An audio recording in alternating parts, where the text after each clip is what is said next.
A very warm welcome to all you wonderful listeners of the Universal Mentors Association's Digital Education Summit and Awards 2022. We were just finished with one such amazing panel discussion, and now we have another one in store for you.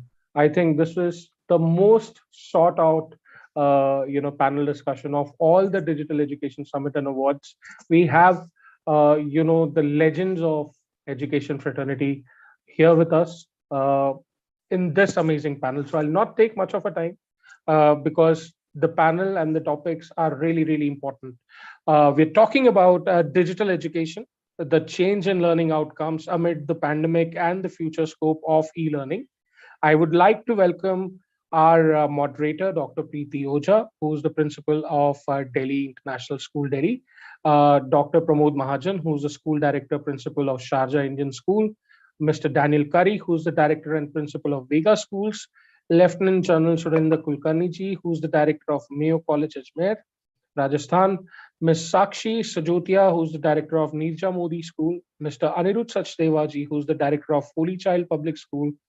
Dr. Sangeeta Arora, Principal Kothari International School, Dr. Pragna Mehta, Principal Bright Start Fellowship International School, Ms. Devika Chatterjee, who's the Principal Director of JBCN International School, Borivali, Mumbai, Mr. Arijit Ghosh, Assistant Vice President, New Academic Initiatives, SAIT MR Jaipuria Group of Schools.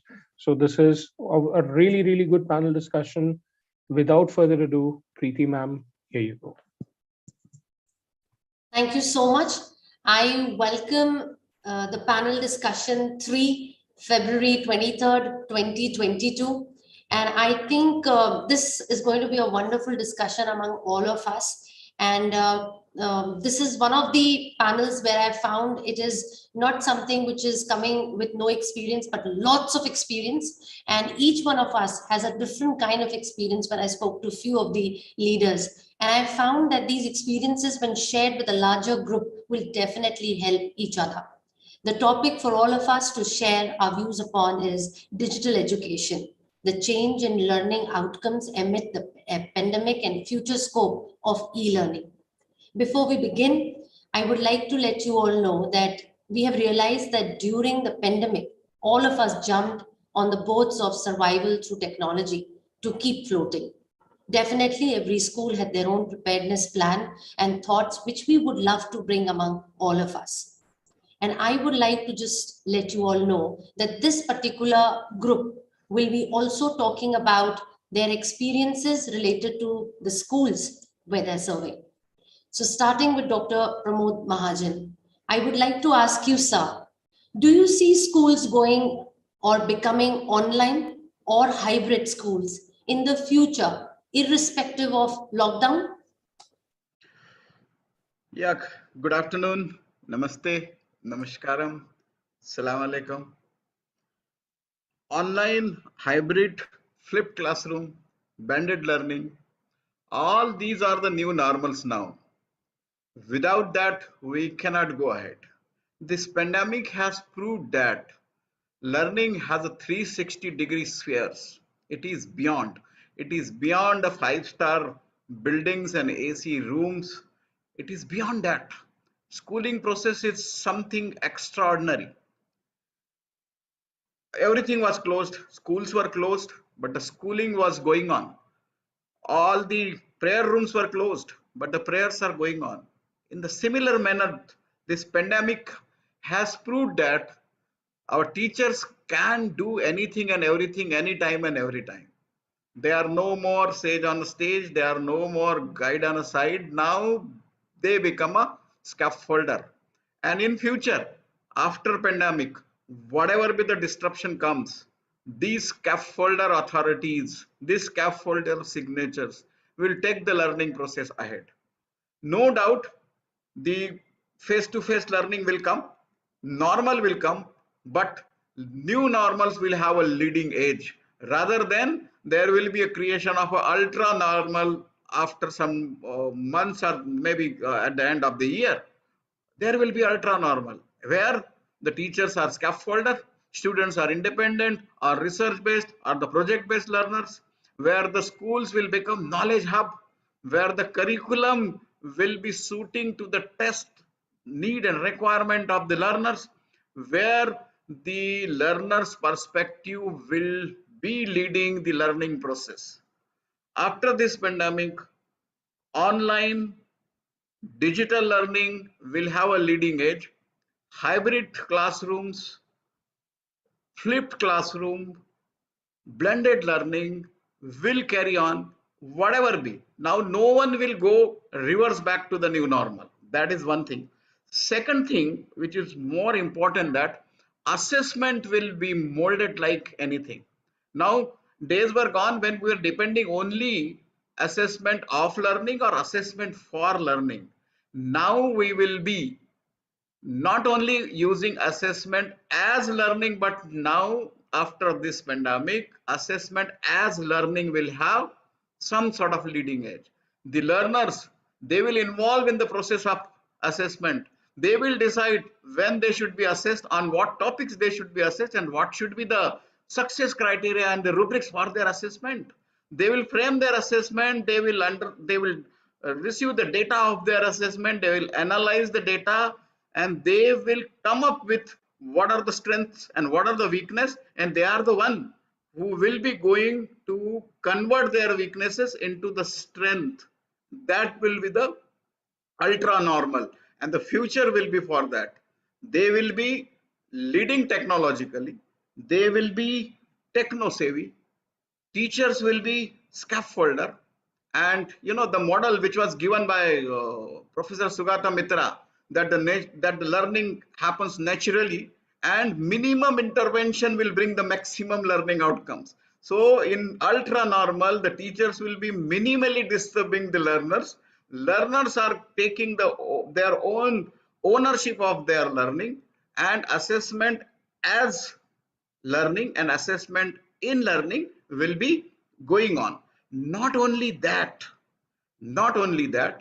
beyond that, what will happen? The students will not limit themselves up to only the lifelong learner and the independent learner. They will become experiential learner. Experiential learning will have another involvement or another vital role to play in the life of a learner. So that will be the future. We will not be limited only up to online learning or hybrid learning or anything. Will go beyond that. And now that is the ultra normal. That is my prima facie input on that. If time permits, we will describe that thing in detail. But one thing, it is firm that after this pandemic, this ultra normal will give the mastery of the students in 4S. First, skill of performance. Second, skill of professionalism. Third, sporting skill. And fourth, the skill of one subject. They will be master of all, but they will be expertise in one skill, performing skill. In one skill, which will help them for the professional growth and professional development and to grab the jobs which are waiting for them. One skill which deals with the sporting, gaming. They will use the sports and game only not for playing, but as the tool of their fitness. And one will be the aspect, that is the studying aspect. They will be having expertise in one subject, whatever be that subject is, and then they will integrate that subjects in an interdisciplinary manner and rock the world. The days to come to find out that thing and to enjoy that thing. Thank you very much. Thank you so much, sir. I think I loved your thoughts that this would not go back to face learning only, but it will also have intervention of technology, making learning more better for all the stakeholders, and also know the transparency of data that they have to make it more focused for showing the learning outcomes. I think only what I can see, being a futuristic edu leader, on the educators only has to see that this Z generation learner should use the technology, should embrace the technology, but should not become techno addicts. absolutely. They should explore the machine learning, but they should not become machine. That's the only thing which is lying on our shoulder. Thank you so much, sir. Thank you. My next question is to Mr. Daniel Curry. I would like to ask you, sir, as sir has said, technology is going to be an important tool in the future. How do you think schools will be able to bring parents and students from the online mode to that little bit of offline mode also, which we are looking and perceiving in the future? Yes, thank you. Thank you for the question, and good afternoon. Thanks for having me. Yeah, that's it's a big issue. This whole new tool that we have discovered and learned how to use in the educational setting. And so how do we transition from what we've been doing to how it looks in the future? Now, just like any other instructional technology, sometimes the tendency is to use it for its own sake versus thinking about how does this fit in with my approach? How can I embed this in the way that I am already delivering education? Here in where I am here in India, we're in hybrid model right now. And we have, for the first time in a couple of years, students back on campus. Kids are excited about being here. Excuse me. Parents, of course, are happy to have their children out of the house and back with other children, but it's transition. So one of the things we think about is what are the elements of that transition and what do we need to keep in mind? So in this transition, we're all facing it, right? We transitioned to online. Now we're transitioning to hybrid. And then where does that lead? Does that lead back to fully physical, or does it lead to some other model? Now, at least for the last 2 years with our kids being online, some of them have never been in a school, right? So I think it's important for them to have that experience where they have time physically with their peers for their social emotional development to be physical. We certainly can't, we wouldn't want to throw out that key element of education, the physical part of being together. We know that what we've seen in this transition is a reminder that, there were benefits of the online mode for all of us, right? There were some convenience factors. And now we're looking at, okay, kids coming back physically, they're having to give up some of those convenience factors. We see things that we didn't expect. One, I'm calling yo-yo attendance, where they're at home for a day, and then they show up at school for a day or two. And then the next day they're not at school, we see them join online. This is an interesting thing that we've seen because it's really not in the best interest of the child to kind of yo-yo. There should be some consistency in their educational approach. I think the other thing that's been interesting for us is to see that now that children are attending physically, we have parents who are joining online to see their kids' class, which is a surprise for us. It's a little awkward for our teachers. It's a little awkward for our learners. But as we look at who's online and who's physical, we see parents joining online because they're transitioning away from 2 years of being very well aware of what's going on in the classroom. So now they're going to have to adjust. So we're all adjusting to this, to where this is going. Now, I would love to see us all back physically. I think it's important, especially if you're younger kids, to have this physical connection to school and their friends.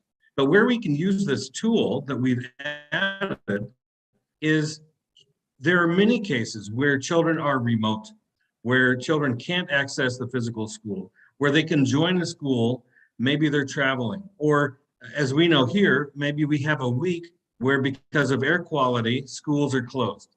Now those won't be lost instructional time. Those will be opportunities for us to quickly transition and maintain our instruction, even though the schools are closed physically. So this new tool, this learning about the online approach, just gives us more ways to adjust to the ever-changing environment that we see.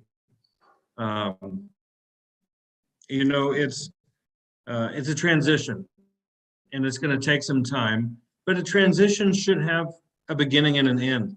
So I really hope, at least for here, that come April, the expectation won't continue to be all schools will provide hybrid and physical classes. There should be some kind of standard, but the hybrid comes in when we need to solve a problem or address something that's come up. And so we can be fluid between those two formats. Our teachers have learned a lot about how to operate in the online world. These are things, the approaches that they've learned will continue in even their physical setting, use of technology, use of video, all these things will already be incorporated. But definitely in thinking of a transition, we need stability and consistency for our kids. We'd love to have them all back physically. And of course, as we know, it brings life to these empty buildings that are pretty depressing otherwise. You fill them with kids and you remember why you do this in the first place. That's it for me. Thank you very much. Thank you so much, sir. I found that there's a lot of patience and thought around your sharing, and I could see that if the transition took place suddenly in the beginning, doesn't mean it's going to happen the same way when they're going to come back. So it's going to take its own time, and gradually things will come to their normal pace and the way we expect it to be. And I think we can design it a little more further as and when the new session begins, how to keep that blended thought process of offline and online teaching. Thank you so much, sir. So now we have Lieutenant General Surinder Kulkarni. And so my question to you is, what will be the expected learning outcome as per the National Curriculum Framework being revised in the future, as we all know? So when the framework is spoken about, we also speak about the learning outcomes about a particular subject, and we have few important skills that the child has to learn during a particular topic or a lesson. So in the future, what do you think, sir, will be the additional learning outcomes that one would be looking for?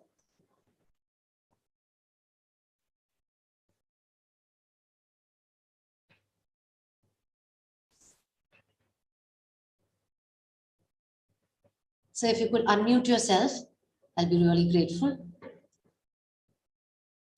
Okay. Oh, sorry. Thank you, Dr. Oja.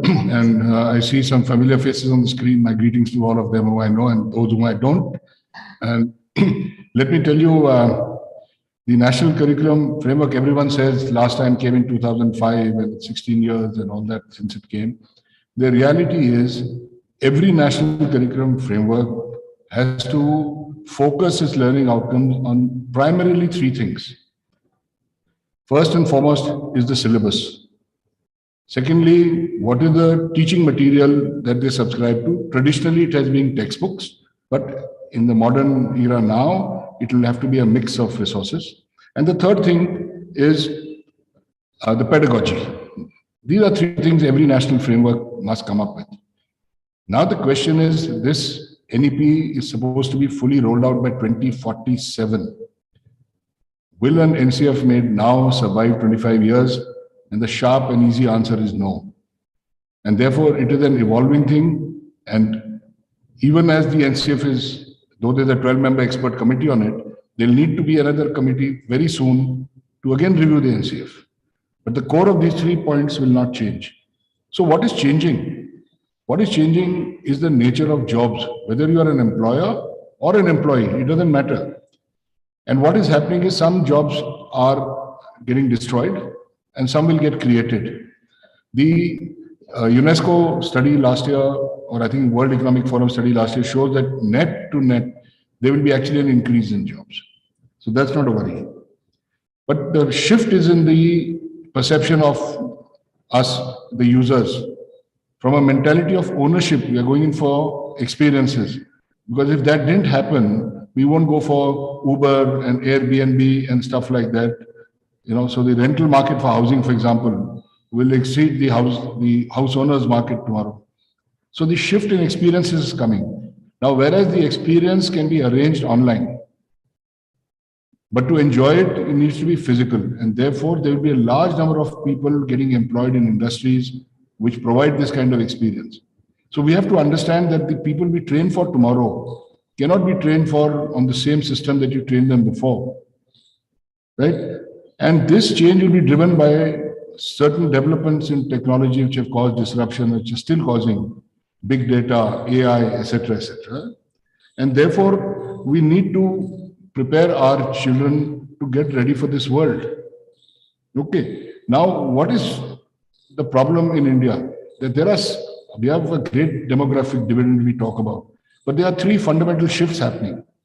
Number one, from a food deficient country 60 years ago, remember we had PL 418, 62, 63 from the US. We are a food surplus growing country today.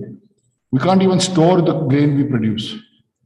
Therefore, from 40+% of people who work in agriculture, this may come down substantially in the years to come to as low as 1/3 of the present amount, because agricultural science advances allow us to produce the amount of food we need with lesser land and lesser people.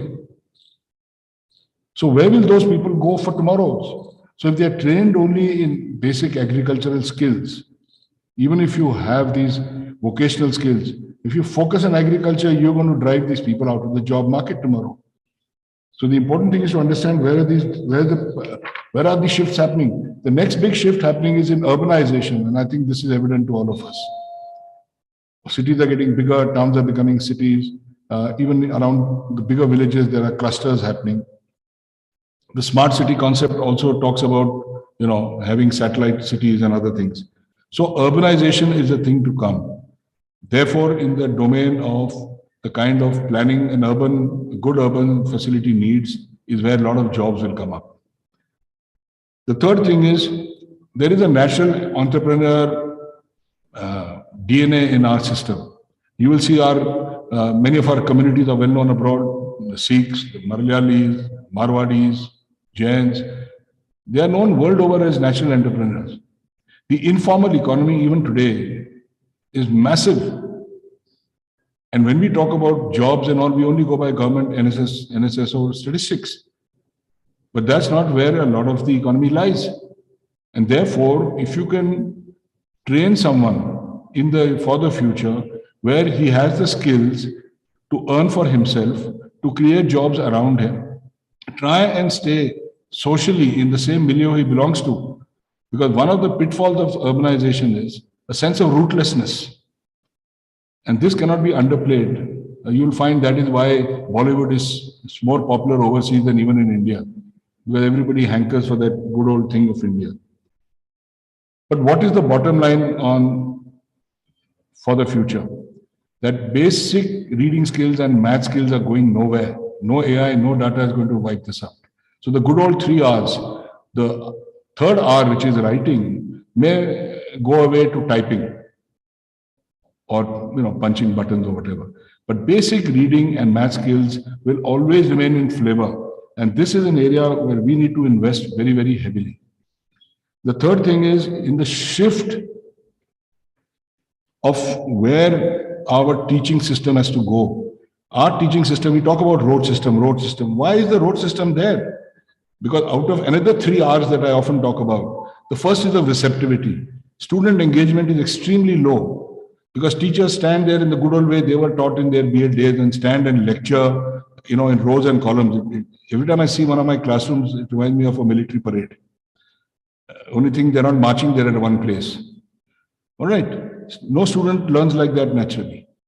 So the receptivity of the students is low. And for that, you don't need any NCF, let me tell you, to improve that. And the onus lies on the teacher. The second is the retentivity. Too much of my life, I have seen people trying to cram things and what so-called rote. Why? Because that information cannot be freely accessed. But with technology today, that portion of a teacher's job where there was transferring information is no more needed.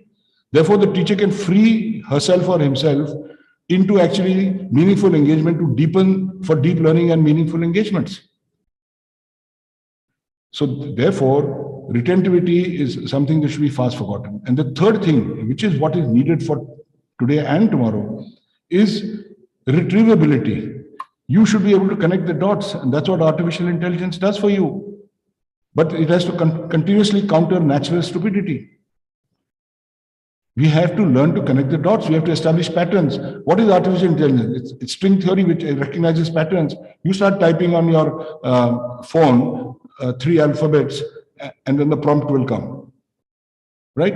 If I'm frequently in touch with Dr. Preeti Oja and I type Preeti, one of the prompts that will come is Oja. Today, I'm not talking about tomorrow's world. Why are we, even today, not switching to this in-house? And I'm not saying that people who are on the screen are not doing it, but please understand, we are talking about the country as a whole. We are not driving this. We say all the right things, but we're not doing it. So what are the inhibitors? First and foremost, as I told you, the inhibitors are the teachers and their allies, who are the parents. Because the teacher's worldview is not changing. They are not seeing the world from the eyes of the child.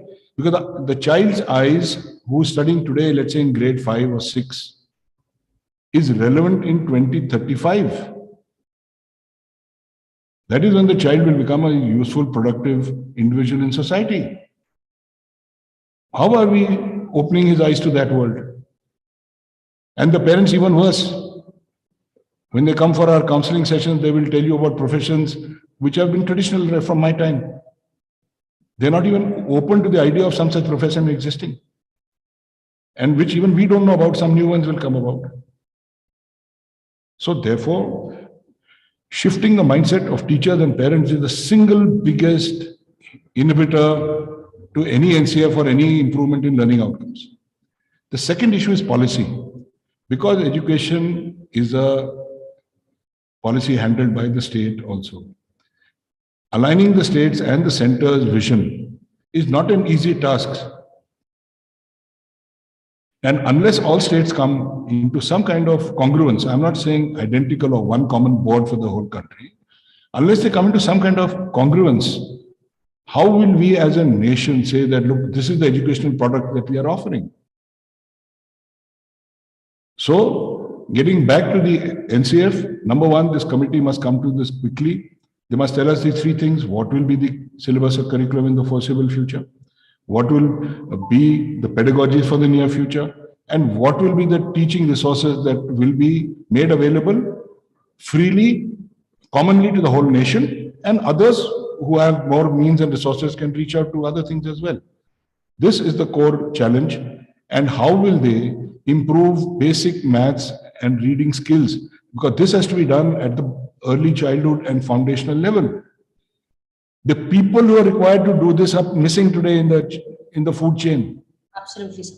Yes. Right? So therefore, I see a great document, great vision, but I see a lot of gaps. Unless we, on a mission mode, address them, we are not going to be where we are, and we're going to miss out on this great demographic dividend that we have. So thank you, Preeti. If I've taken extra time, my apologies. Absolutely, sir. Not a problem. And it was really a different perspective to look at the national curriculum framework. And I'm sure the people who might be listening and who are from that team would also look into the points that you have just now mentioned, because I agree totally with you that maths and English has taken a gap definitely during the offline as well as online. So that particular part in itself has to be changed wherever learning outcome is seen. I also wanted to let you know that SDG can be one of the ways of also promoting learning outcomes and various aspects of teaching and learning when we are looking in a national curriculum framework. When it is in the framework itself, it will help a lot of schools to maintain the uniformity. Thank you so much, sir. Thank you. My next question is to Ms. Sakshi Sajotia. Ma'am, my question is that assessment has always been a challenge, irrespective of primary, middle, senior, and we have been always struggling with the kinds of subjects and thoughts that we actually transact in the class. So I want to ask you that how will the schools assess students' learning in pre-primary and primary, especially I want to focus on that, schools during hybrid mode or online mode? Thank you so much.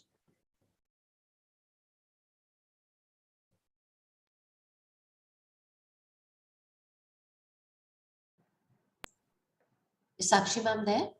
I think Sakshi ma'am is not there. Okay. So,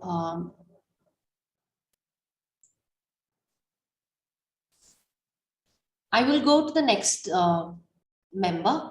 I hope it's fine with Mr. Anirudh Sajdeva, sir. I would like to ask you that will schools in India go ahead with hybrid teaching in looking at the diverse socio-economic community we live in? Thank you, sir. Good afternoon, everyone, and special regards to General Kulkarni, as I know him personally. And I completely agree with the perspective which General Kulkarni has shared, citing all the examples of urban cities, the towns, and everything, right? Because, and Dr. Mahajan has said that, we are in the transition. So transition is so big that practically things are not looking happening, but yes, the plans are good. And because of the COVID, this 19 whole world has been disrupted. We all, if we talk about our education sector, we like the parents or the the boards, the policymakers, all are like under the thinking stage now that what is going to happen. The wave one, we were like completely new, and somehow we managed to sail through. When I say we, means I'm taking the perspective of whole country, not our own school or not any other good school. Then second wave, we were prepared, and we took it very easily. And but still, as Sir said, General Kulkarni said, there are many gaps. The content transfer is happening, but the learning is not happening, right? When you do the assessment, you really get to know that the math skills or English skills have taken a back seat. India is a big country, and as per the data, we have around 350 million students, and the internet access is still like the 44%. So if I talk about the right to education, every kid has a right to get educated, right? The jobs which are going to exist, we have to nurture this segment of 5 to 25, and not only school, even if we talk about the college students also. So there's a big population as compared to the whole world, which is a concern for us to nurture, to teach, to educate them, right? One is the challenge. The one challenge of this hybrid is the connectivity, which I feel that because of the political rallies, which saw the experience of doing virtual rallies, the government will do something to enhance the connectivity, because in future the elections will happen anyways. So they will invest in this direction, and connectivity will reach to each and every house. Maybe they will donate the laptops or the tabs or whatever. But on the other side, when we talk about the continuity of education, the stakeholders like parents and the students and the teacher, three major stakeholders have to relearn, and they have to shift from their old habits to the new habit. Merely teaching a content is not going to happen in the is not going to help in the hybrid. Merely just sitting in the front of a system and learning a class is not going to develop any skill, which Mr. Pramod ji mentioned, that how the skill, one skill somebody has to develop, right? So just it will pass on year by year, the session by session, and certificates will be issued. Learning is not happening. So we should be worried about how we should re-engineer this whole curriculum, because the same curriculum, the same textbooks, the same style of teaching, the same mindset is not going to happen, is not going to help, right? So we have to thoughtfully re-engineer this whole curriculum process. Then how we have, as a school, as a teacher, we have to make the lectures interesting, how we have to develop the collaborative approach, be in school or in remote, due to some limitations of some parent if traveling, or it's the kid is ill or whatever, because it will be because of like 135 crore country, some pandemic will come and go. So we have to prepare. As a school, we have to invest. As a parent, if I talk about as a parent, I have to change my priorities. That okay, I'm not going to invest in this particular any say household item, but let me invest into the Wi-Fi and the electronic gadget which will help my kid, right? And then as a student, who's the main, you can say, the core of this whole approach, they have to be taught, and they should understand the ownership in this is should not be like that they are just attending the classes. They should be made aware that if they attend the classes in a hybrid model, then how they should develop their skill, how they should focus on, how they should plan their timing, how they should be away from the social media. which is overpowering their mindset. How a mental health or how the empathies can be developed, how a collaborative approach can be developed. Because in 2035 or maybe 2030, when they are going to land in the industry, these all skills physically will be required. Not all the jobs can be, done work from the home. Industry needs engineers, industry needs, hospital needs doctors. So physically, we all have to be there, right? Even as teachers also, if we have to teach, robots will not teach. Physically, teacher has to be there either in the school or in the online mode. So there are so many things which we have to take care, and we have to unlearn our own pre-thoughts, perceived thoughts of teaching, and more of a student centric approach. And we have to involve the parent highly now. Earlier, parent used to just pay the fees, come to attend the PTMs, and the process was going on and on and on. But now the parent has to be involved, and parent, I think, will get involved because of a nuclear family concept. They are also worried about how their the future of the family lies. So this is what I feel. It's not easy, but no way out. We have to be ready with the hybrid model. And cities like us, we are in a 3-tier city, not in a big city. I can see a big shift in the mindset. People are now able to change. They're receptive now. They're not blaming the schools now. They're thinking. But on the other side, when I see the learning gaps, they are a big concern. That's a big concern. So as educators, we have to sit through. We have to discuss how the teaching and learning should practically lead to some learning. So this is what my take is. Thank you, sir.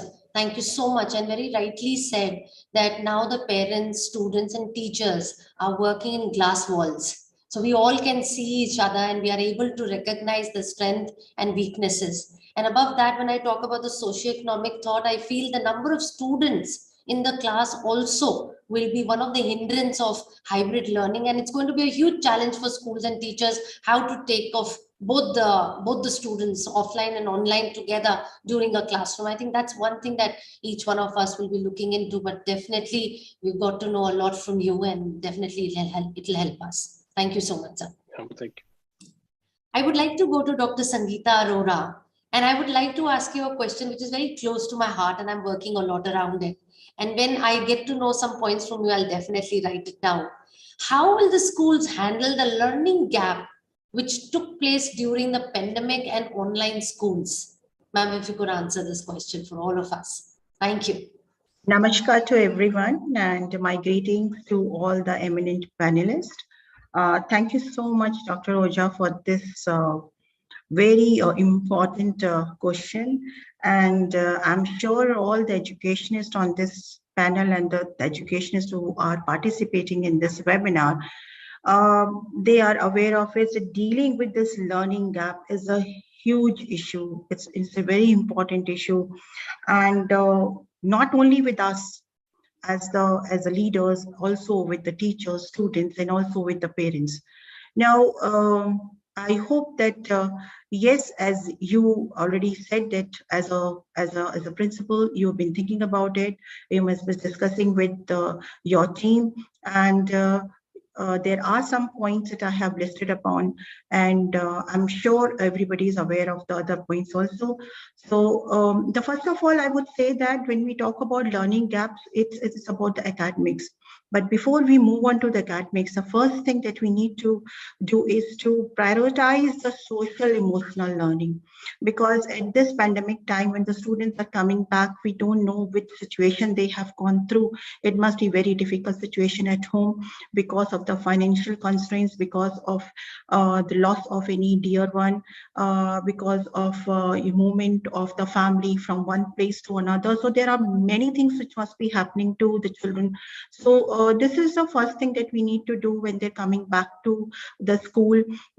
We have to, the research also say that to slow down the learning loss, we need to focus on student health and wellness first. So this is the first most thing before we focus on the learning loss. The next thing is that we need to work on the positivity. And how do we do that? We need to focus on strength, not on deficit. So if we take an assessed based approach to learning loss, what does it mean? It means that we need to show our children that they may be not able to do the maths curriculum. They may not be, they must not have completed it well, or their reading skills are not so good, or they missed out on their language skills. But what they learn in this period, they learn how to ask for help. They learn how to manage their time. They learn how to cope up with a new reality. When we make them realize that you have gone through this period with resilience, we can use their strength to bring them back to the school and work on their learning loss. So the key is to focus on the strength and the later on the deficit, and not start with the deficit. The next thing is we need to start with the bottom and work our way up. Now, how do we do that? We need to build all the previous speakers, they already said that we need to involve the community, we need to involve the parents. So we need to build that relationship with kids, families, and caretakers, and everybody on this panel and the educationists who are participating in this webinar, they will agree to me that part of that relationship we have missed out in the last 2 years. That connect we have missed out. We need to build that up. So that is the first thing. That is the bottom thing that we need to work on. Because when you have that faith, then only we can work on. Then we need to provide equitable tools for learning. And one of the panelists just said that if we use the technology, we need to know that everybody has the same resource or not. So we need to provide that. We need to prepare our teachers again. We need to give them support, because they also faced a loss during the pandemic time. They also face this apprehension, the anxiety, this financial crunch, the loss in the family. The teachers also faced it. So we need to provide, I'm not talking about the professional development, I'm also talking about the skills, life skills, that that strength and the a kind of counseling for the teachers also, because they're also afraid to come back and then work, and it's difficult for the teachers also. And then we need to identify prerequisite skills for remediation and start with grade level instruction. Now, when I'm saying grade level instruction, what I mean over here is that we need to focus on the grade level content. We should not go behind immediately that what they missed out in class 2 and 3 and now they're in class 4. Let's start with class 4, and gradually when there is a need, and we should go ahead to fill up that gap with scaffolding and support, okay, to know the learning loss, whatever they have. Now, as you mentioned it, that we can use the project-based learning based on SDG. That will be context-based, and that becomes a tool, that becomes a platform to bring the children back in an interesting way. One of the panelists also said we have to make our lesson interesting. How the lesson become interesting? When it is useful to them, when it is based on their experiences, where they use their experiences, then only it becomes interesting. So this is another way that we can use the project-based learning based on SDGs. And when we talk about the scaffolds and supports, that is very, very, very important. How do we do that? Because our children, they have varied way of learning. We all agree on it. Now, when the teachers are meeting first time for their the students, we can work on, after dealing with this the emotional learning and everything else, talking to them, bringing them back, having those relationship build up slowly and slowly, then we can take up diagnostic test and just in time strategy that could be used. What is useful right now? For example, if they are doing that grade content and they need a particular concept which is needed, we can quickly work on it. So that diagnostic assessments needs to be worked on. And yes, as one of the panelists said, we have to focus on assessment as learning, because when we use this diagnostic test, we need to make this, it is not a test to put you in some bracket, it is also about to help you in your learning. There's self-reflection by the students, parents, and the teachers, just to know where we are, and use rubrics. Then we we can use peer learning module, which really works well. If some of the students know something better, that would be worked out to have a collaborative learning, which we can use it. Another thing is we have to leverage technology to address skill gaps. Now we can't leave, as one of the panelists said, we have to move on to hybrid learning. Even if it is not hybrid learning, the content needs to be put up. We have to use technology to not to transfer the content which we were using it early, that we have to use technology for the same, and for the explanation and for the projects we need to use our physical classes. And that way also, because if it is only about the content which has been missed out and the explanation, we used to have this technology usage to address the skill gaps. Then we also have to have this as this challenge as an opportunity.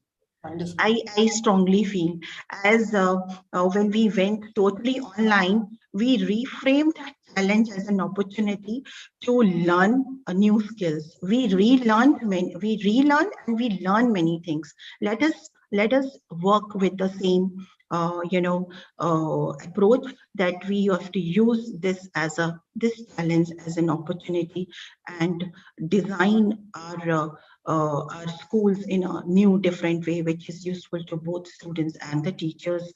A few more things that I don't know if it is going to work for all of us, but when I was just thinking about this, we can have extended school year. We can have grade level reading exposure to the students to deal with the literacy.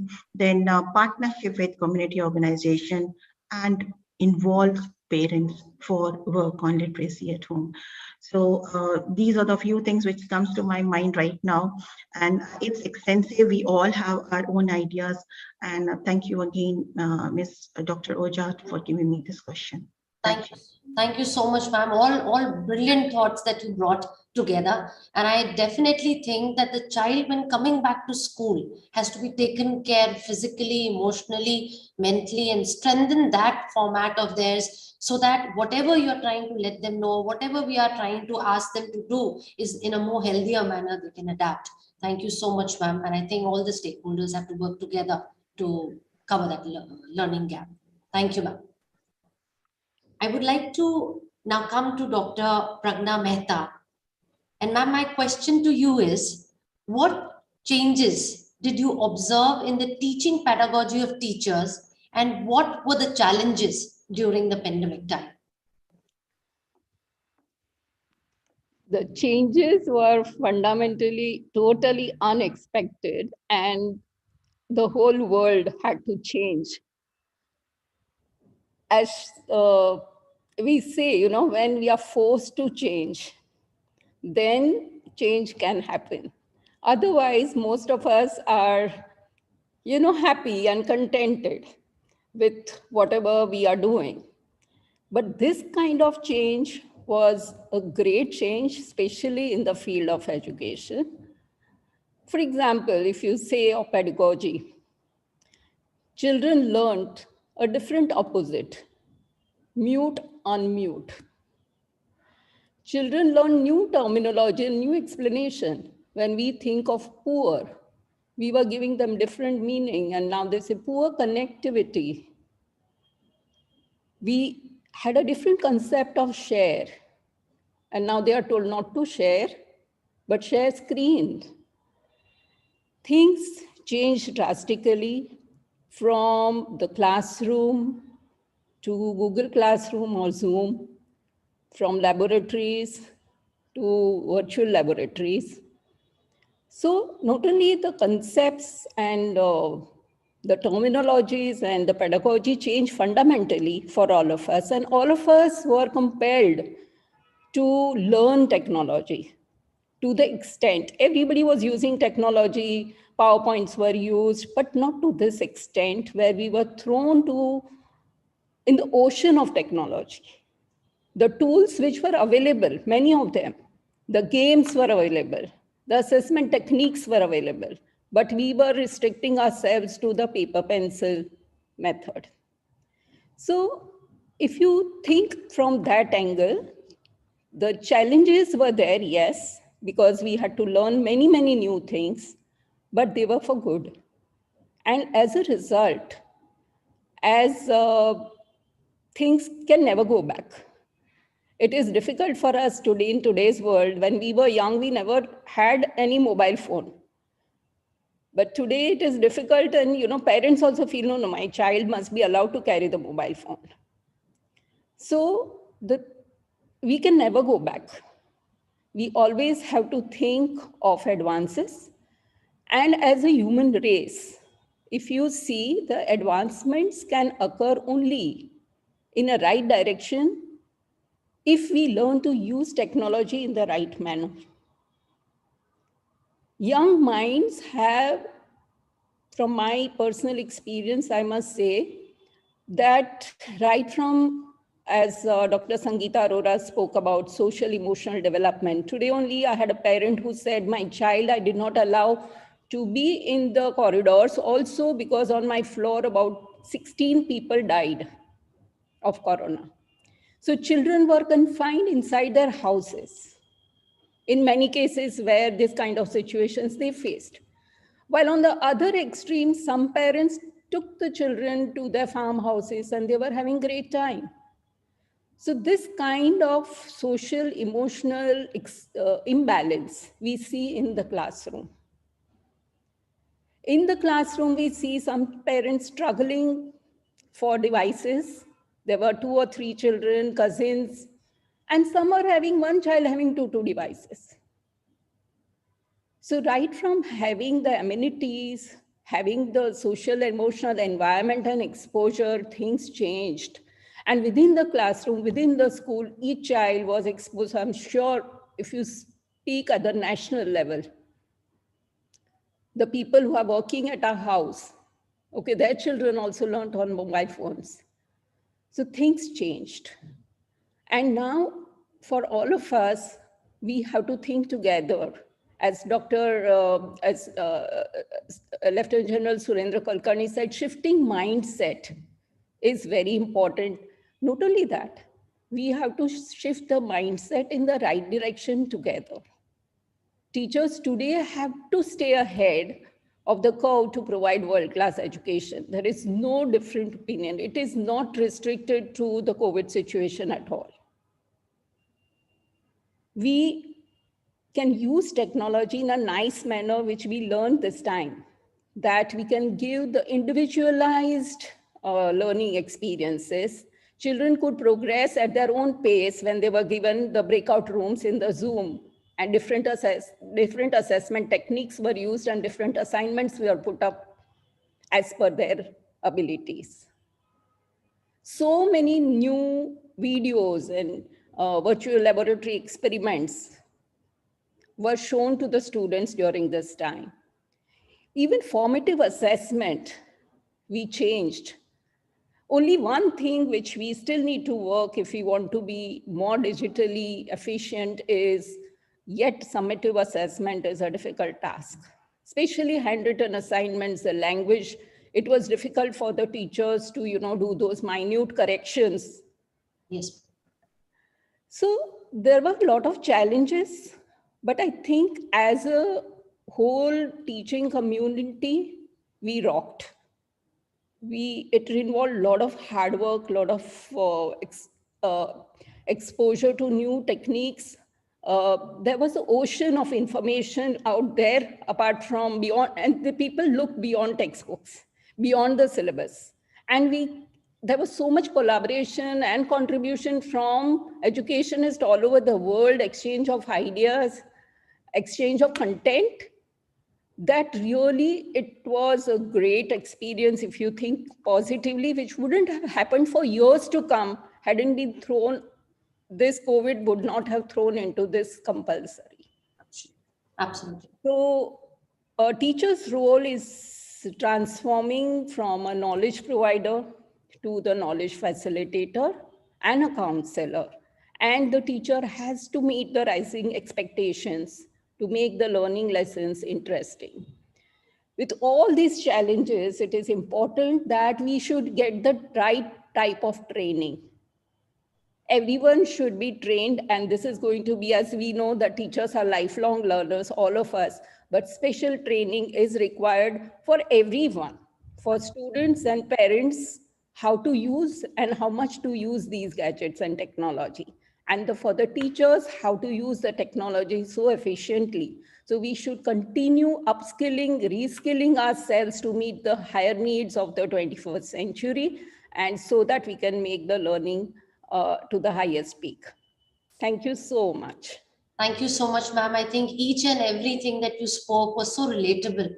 And we all, I think, leaders could relate to the changes and the observations that you have made. Thank you so much, ma'am. I would like to bring Ms. Devika Chatterjee with another question forward. What will be the criteria for scaling schools for admission in the future by parents? Ma'am. Thank you, Dr. Roja, and a very good afternoon to all the eminent panelists. I have this favorite thought in my mind. They used to say that it takes a village to raise a child. And I believe that we are the village of modern times. We are the ones who raise children along with parents who are usually in nuclear families nowadays. Being the village that we are, my suggestion to parents is that good schools have already got a variety of sophisticated goals that are related to the intellectual mission of the school. And we all know that good schools place the students at the center of everything that they do. Schools that embrace a culture of continuous learning, they make connections with parents and families, because that is very, very, very important. Schools that work on communities and base their learning on outreach, they think about service. Schools that encourage children to build communities of collaboration within themselves also. These are, I think, critical as far as good schools of the present times are concerned, as well as good schools of the future. They have to have a great pool of talented teachers. They have to develop their teachers. They have to leverage the talent of these teachers so that they can provide an environment that fosters, like the previous panelists were talking about, creativity, discovery, exploration. We have to find that balance between innovation and execution, where children find their magic in classrooms, in the laughter that they share with each other. They have to be brought up in a safe haven, because that is the area where they can make mistakes. They should be aware that it is this safe zone is where they can make intellectual mistakes. They can make those errors of judgment which will not be judged by their peers and their teachers, so that they can explore the extent of their understanding, so that they can explore the extent of the content that we are trying to teach them. We have to talk about compassion. We have to talk about generosity. A lot of panelists have spoken about personalized learning and assessment. School life is a microcosm, I believe, of life in general. And it cannot be limited by conventional curricula or by standardized tests of any type. There has to be inclusivity. There has to be what we call in our school a mindful journey to well-being, so that we can nurture diversity. We can nurture something as important as entrepreneurship. In our school, we have what we call the edu-creative experiences. And we shape it through our Mind, Body, Soul program. It is aimed at creating learners who display the qualities that take care of the whole child. So we talk about curiosity, we talk about solving problems, we talk about being ethical, because I think it's a huge thing for the world to nurture a global population that knows the difference between the right and wrong. Children who can be expressive, people who are persistent, who don't give up at the first sign of failure, respect for each other, respect for the world at large.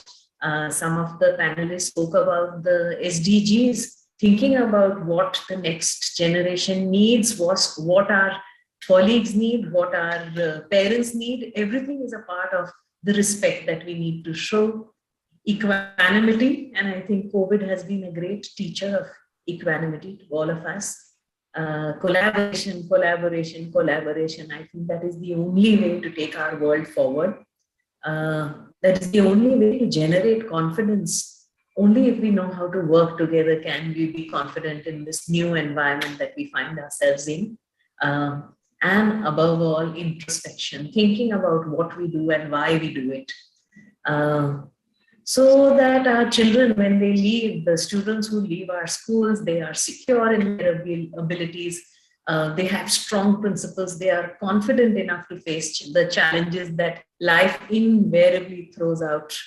And of course, keeping in mind at all times that to make the world a better place is the purpose of all human existence. That is another thing that I believe very strongly in. Thank you very much. I am sure our panelists have covered most of the things that I spoke about. Thank you so much. You have also covered very important points, and that is very essential, that the bonding between the parent, school, and student is a very essential component, which we have also started realizing, and the parents also during this lockdown period, that how important it is to be dependent as well as independent and still trying to be together and coexisting with all those limitations that we were going through. Excellently put up, ma'am, and I'm sure most of us have understood what a good school is for a parent and how should they go ahead and prioritize it in future. I would like to come to Mr. Arijit Ghosh and ask him one question which has been always there in my mind, because one of the schools I went and I said technology shouldn't be there at the very young age of children. They should be naturally working towards the growth of all the skills that they have to equip themselves with at a young age. So I thought to ask you, what should be the ratio of digital resources in blended teaching for the children in the age group 3 to 10 years? Thank you. Thank you, Dr. Ojha, and thank you to the Committee of Digital Education Summit and Awards for having me today. Yes, I agree with you. This is a question which gets discussed very often. But before going to the quantum of digital resources, I think we need to understand the term blended teaching, which you mentioned in the question. So to me, a blended learning environment requires both the student and the teacher to be physically located in the same space or classroom. However, it is not just a simple mix of digital learning tools and the traditional face-to-face classrooms. Now, one of the key success criteria for an effective blended learning solution is increased student engagement. And I cannot agree more with Dr. Kulkarni when he said that the engagement of students is at an all-time low these days. So how do you achieve that? So surely as a teacher, one needs to interact more with the child to enable him or her to become more engaged. I don't see any other easy solution other than this. Now, with engagement will come accountability and responsibility towards own learning, which obviously in turn will impact the achievement of learning outcomes. Now, coming to digital resources specifically, just putting them in your lesson plans or asking students to, let's say, watch a video or animation will not really impact their learning. There are ample number of global research papers, including the magnanimous work of Professor John Hattie, one of my favorite from New Zealand. Now, those studies have shown that just putting technology in the classrooms do not positively impact the learning of children. So the real question to address is, how do you engage children with digital resources? Now, the first thing to keep in mind for parents and teachers alike is that there is a plethora of choices for digital content on the web. And we have to admit that not all are of high quality. So as adults or educators or teachers, we need to do some prep work ourselves on the appropriateness and relevance of the content. Now, mostly digital resources are used as a tool for asynchronous learning. However, it will be more impactful if I think educators can be a part of the viewing experience together with the child, which can be attained in a blended teaching environment, and engage in the process themselves. So I wouldn't not agree that learning does not happen if children are watching a video or playing a game on their own. Yes, learning does happen if children are left alone with technology, but guiding their attention increases the impact of these interactions. Now, another second way to achieve a kind of success of digital resources is involve parents. A lot of you in the panel have spoken about parent involvement. So provide parents with the resources and ideas and orient them to engage with their students. I'll very quickly talk about a few personal anecdotes. My daughter has just turned 6. Now, every day she plays 5 levels of Words of Wonders game. It's just an app, language word game with her mother. So not time bound, but task bound, achievement bound, 5 levels. And also she navigates Khan Academy for kids once in a while. Now, my engagement with my daughter revolves around watching animal videos. In fact, yesterday itself, we watched a Nat Geo video of pangolin, which she learned in school in the morning. Now, we play Code Monkey Junior together. We watch world monuments or even sometimes dance forms. So what I'm trying to say over here is widen the canvas of learning opportunities for the child. For younger kids, don't just restrict digital resources to the boundaries of the curriculum or topics taught in school. The process, I think, needs to be organic. Watch a movie, maybe invest in a digital drawing tablet, expose him or her to jam boards. And also maybe I'll go to this extent and say to the world of emails as well, and they can start developing their language skills by writing emails to family members. Sure. Now, I have come across several papers talking about 1 hour or 2 hours of screen time. Now, I have a slightly different view of this quantum of hours of screen time. I would not like my child to be in the online space or amidst curated digital resources on her own when learning is minimal. And maybe the probability of developing misconception is high. So as I said, I would rather regulate and nurture my child and engage into meaningful discussions post leaning on any kind of digital resource.